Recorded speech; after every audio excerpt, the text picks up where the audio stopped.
Hello friends, ओम नमः शिवाय। तो पिछले वीडियो में हमने किया था एल्केलाइन हाइड्रोलिसिस ऑफ एस्टर। इस वीडियो में हम करेंगे acidic hydrolysis of ester and उसका मैकेनिज्म। सो मैं एक बार फिर से आपको बता दूं कि जो एस्टर होता है ना, जब उसकी हम एसिडिक मीडियम में हाइड्रोलिसिस करते हैं तो हमारे पास बनता है कार्बोक्सिलिक एसिड प्लस अल्कोहल।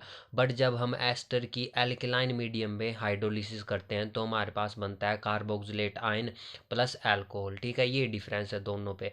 अब हमने पिछले वीडियो में मैकेनिज्म सीख लिया था एल्केलाइन हाइड्रोलिसिस ऑफ एस्टर का। अब हम सीखेंगे एसिडिक हाइड्रोलिसिस ऑफ एस्टर का मैकेनिज्म। ठीक है, तो मैकेनिज्म मैं आपको समझाता हूँ इस पे।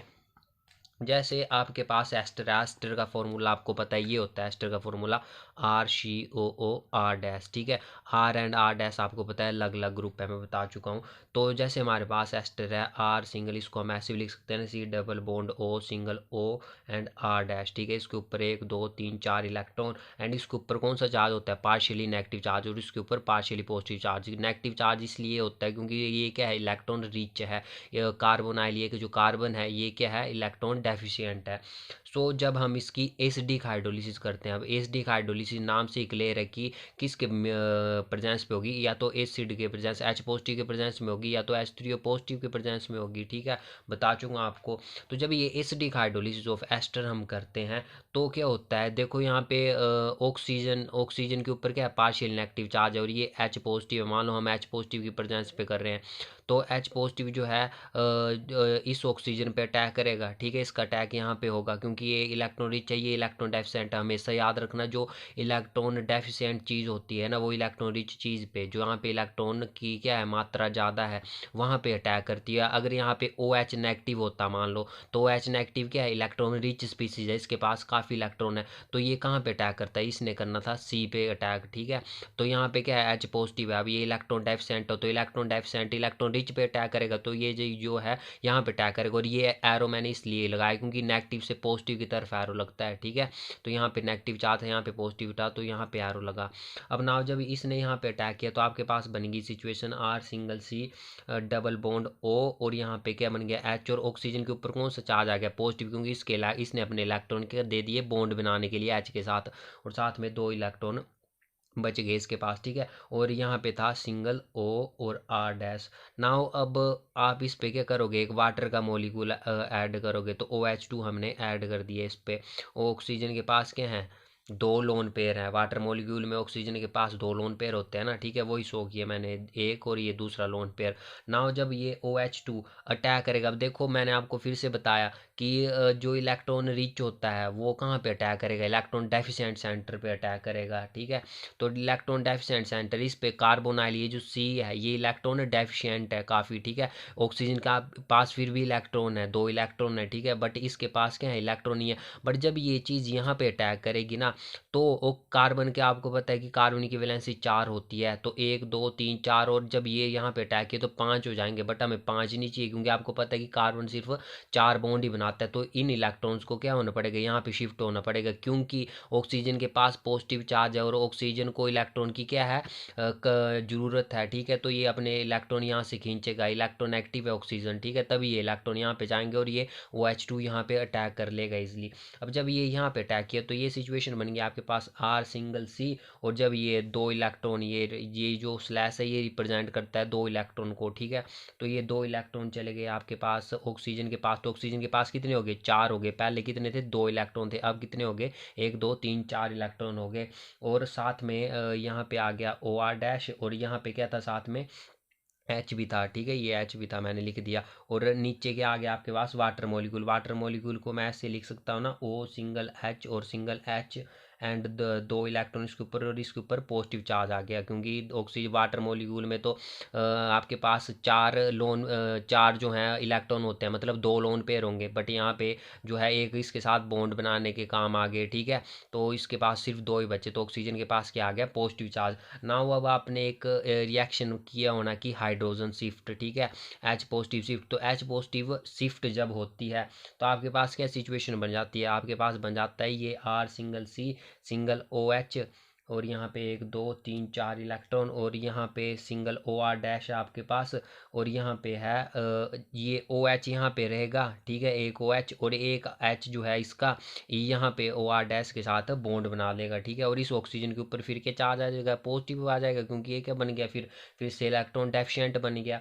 ठीक है। जब ये आ गया तो अब आप यहाँ पे देख रहे होने कि आपको पता, मैंने कितनी बार बोला कि जब आप क्वेश्चन की शुरुआत करते हो आप, तो आपको पता होना चाहिए कि इसका आंसर हमने क्या प्रूव करना है, आपको क्या बनाना था। एक तो आपको बनाना था जब एसिडिक हाइड्रोलिसिस ऑफ एस्टर कर रहे हो तो एक R-OH एल्कोहल बनाना है, और एक बनाना है आपको कार्बोक्सिलिक एसिड, मतलब R single C double bond O single OH। तो एक तो आपको यहाँ पे दिख रहा है R-OH यहाँ पे दिख रहा है, ठीक है। तो आप क्या करोगे, ये रिवर्सिबल ये जो रिवर्सिबल साइन है, ठीक है, फॉरवर्ड एंड बैकवर्ड जो एरो मैं यूज़ कर रहा हूँ, ठीक है, इसका भी रीज़न है। इसका रीज़न मैं बताऊंगा। जब हमने एल्केलाइन हाइड्रोलिसिस की थी तो हमने सिर्फ वहाँ पे जो है फॉरवर्ड एरो ही यूज़ किया था, रिवर्सिबल साइन यूज़ नहीं किया था। तो इसका आगे रीज़न है, वो मैं आगे एक्सप्लेन करूँगा। सो आपको यहाँ पे R-OH दिख रहा है, अल्कोहल दिख रहा है, तो आप यहाँ से क्या करोगे, अल्कोहल क्या करोगे, निकालोगे, क्योंकि आपको अल्कोहल तो यहाँ से आपको मेन प्रोडक्ट क्या बनाना है, कार्बोक्सिलिक एसिड बनाना है। अल्कोहल आपको दिख गया तो आप यहाँ से निकालोगे अल्कोहल, तभी आपका कार्बोक्सिलिक एसिड बनेगा, ठीक है। तो आपने अल्कोहल निकाल लिया,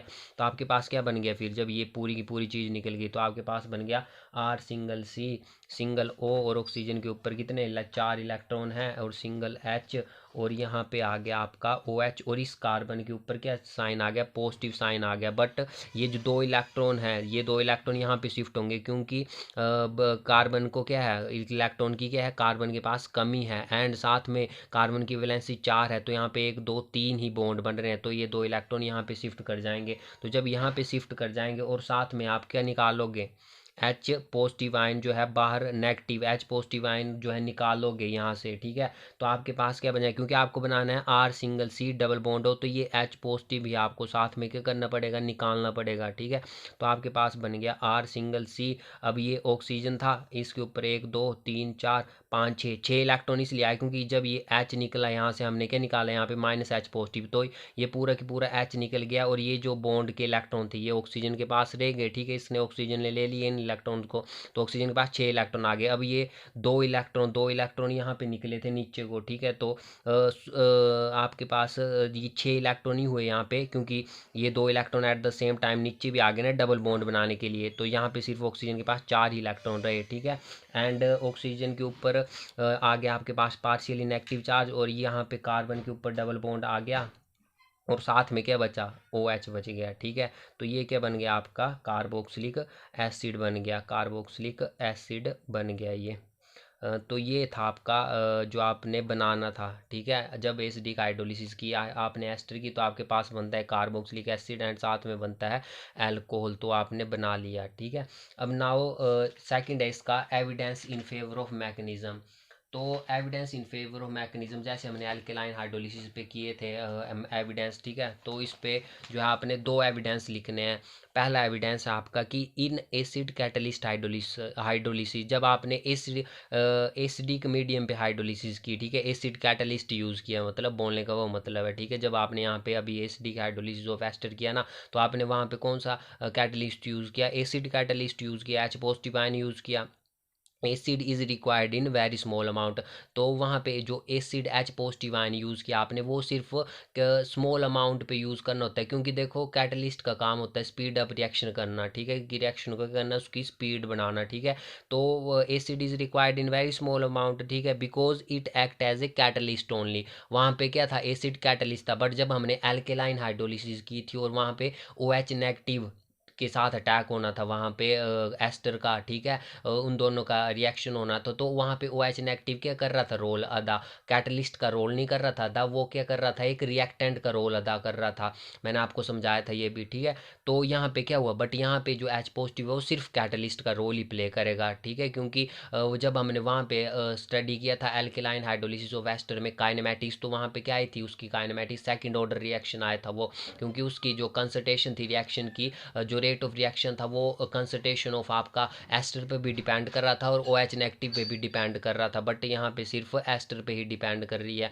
तो यहाँ पे आप क्या लिखोगे कि it act as a catalyst only while in alkaline hydrolysis of ester, ठीक है, alkaline hydrolysis of ester base is required in equimolar amount. जो आपका बेस था वो भी इक्विमोलर अमाउंट पे आपको लेना था, जो आपने एस्टर का अमाउंट लिया था उतना ही अमाउंट बेस का लेना था, क्योंकि वहाँ पे बेस क्या कर रहा था, OH नेगेटिव क्या कर रहा था, एक कैटलिस्ट का रोल प्ले नहीं कर रहा था, वो एक रिएक्टेंट का रोल प्ले कर रहा था। It act as one of the reactant and not only catalyst. वही लिखा देखो मैंने यहाँ पे कि जो वहाँ पे OH नेगेटिव था वो क्या अगर रोल प्ले कर रहा था, एक रिएक्टेंट का रोल प्ले कर रहा था, कैटलिस्ट का रोल प्ले नहीं कर रहा था। Acidic hydrolysis of an ester is reversible while alkaline hydrolysis of ester is irreversible. अब ये क्यों होता है, यहाँ पे सेकंड आपने पॉइंट लिखना कि जो एसिडिक हाइड्रोलिसिस होती है वो क्या होती है, एस्टर की, वो क्या होती है, रिवर्सिबल होती है। रिवर्सिबल आपको पता होना, ठीक है, forward and backward. While alkaline hydrolysis of an ester is irreversible, ये इसलिए होता है क्योंकि जब आप एल्केलाइन हाइड्रोलिसिस ऑफ एस्टर करते हैं तो आपके पास जो प्रोडक्ट बनना होता है वो बनना होता है कार्बोक्सिलेट आयन।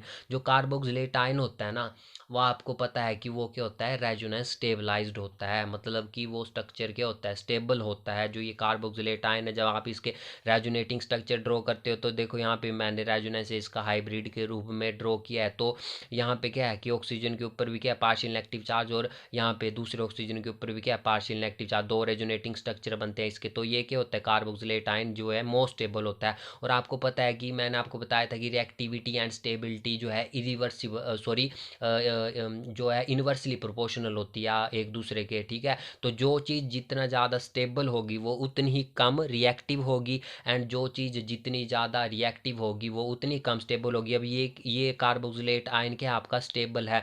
अब इसको स्टेबल है तो मतलब ऐसा समझ लो कि इसके पास जो है खूब सारा पैसा है एंड सारी लग्जरीज हैं, ठीक है, लाइफ की। तो इसको अब कोई ज़रूरत नहीं है किसी के आगे जाने की या कुछ भी करने की, ठीक है। तो ये इसके साथ रिएक्ट बैक करके जो है आपका एस्टर कभी नहीं बनाएगा, ठीक है, कि RC double bond O and O negative जो आपका कार्बोक्सिलेट आयन है ये अल्कोहल के साथ रिएक्ट करके जो है एस्टर नहीं बनाएगा।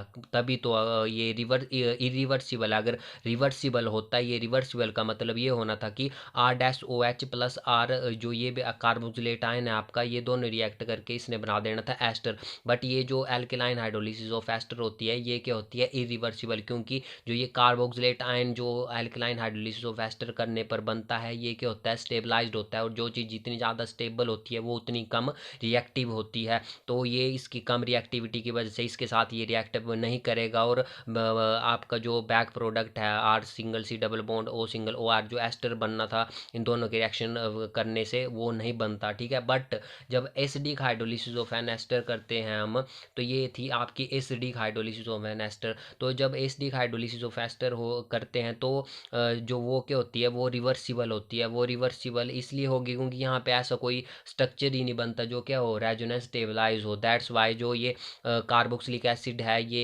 R-OH, ये R-OH है, ठीक है। तो ये इस R-OH के साथ रिएक्ट करके जो है आपका एस्टर बैक बना देगा फिर से, ठीक है। तो ये प्रोसेस क्या है, एज वेल एज फॉरवर्ड भी है एंड क्या है साथ में बैकवर्ड भी है, कि ये जो कार्बोक्सिलिक एसिड है ये अल्कोहल के साथ रिएक्ट करके जो है एस्टर भी बना देगा, ठीक है। तो ये था कि जो एसिडिक हाइड्रोलिसिस ऑफ एस्टर होती है वो क्या होती है, रिवर्सिबल होती है। बट जो alkaline hydrolysis of an ester होती है वो क्या होती है, इरिवर्सिबल होती है। तो ये था आपका मैकेनिज्म भी मैंने आपको डिस्कस करवा दिया। अब नेक्स्ट वीडियो में हम नेक्स्ट टॉपिक करेंगे। Thank you.